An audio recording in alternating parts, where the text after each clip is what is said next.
Saudara-saudari yang terkasih dalam Kristus, hukum kasih bukanlah hal yang baru bagi setiap umat Katolik. Dalam keempat Injil ada tertulis tentang hukum kasih.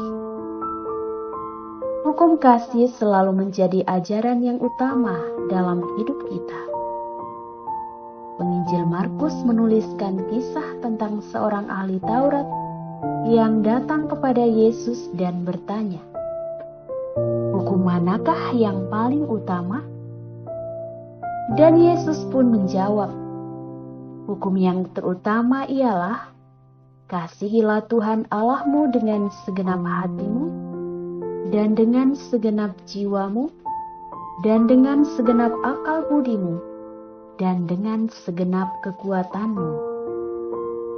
Dan hukum yang kedua ialah, kasihilah sesamamu manusia, seperti dirimu sendiri." Dari jawaban Yesus kita dapat melihat bahwa Yesus lebih menekankan pada hukum kasih. Mengapa? Karena Allah adalah kasih itu sendiri. Allah mengambil rupa sebagai seorang manusia dan datang ke dunia. Ia rela disiksa, dihina hingga disalibkan demi menebus dosa manusia. Hanya Allah yang sanggup melakukan ini. Allah terlebih dahulu memberikan contoh kepada kita bagaimana mengasihi. Karena kasih sebagai hukum yang utama, maka kasih adalah akar dari kehidupan dan sikap kita setiap hari.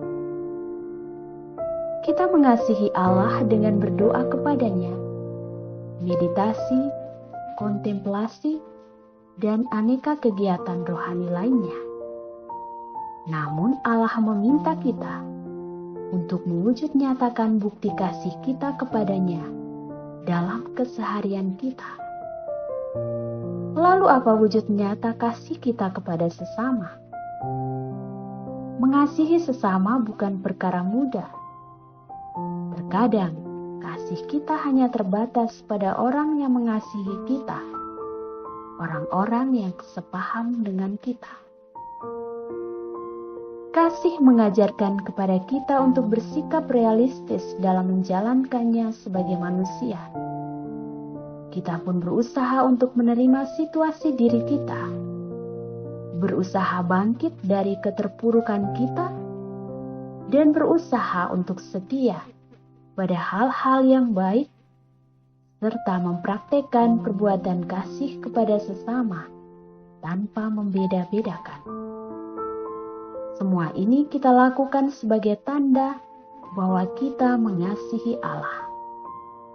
Meskipun terasa berat, sering jatuh bangun dalam melaksanakannya, tetaplah selalu berdoa kepada Tuhan, sebab Allah adalah sumber kasih. Selamat melakukan perbuatan kasih. Tuhan memberkati kita.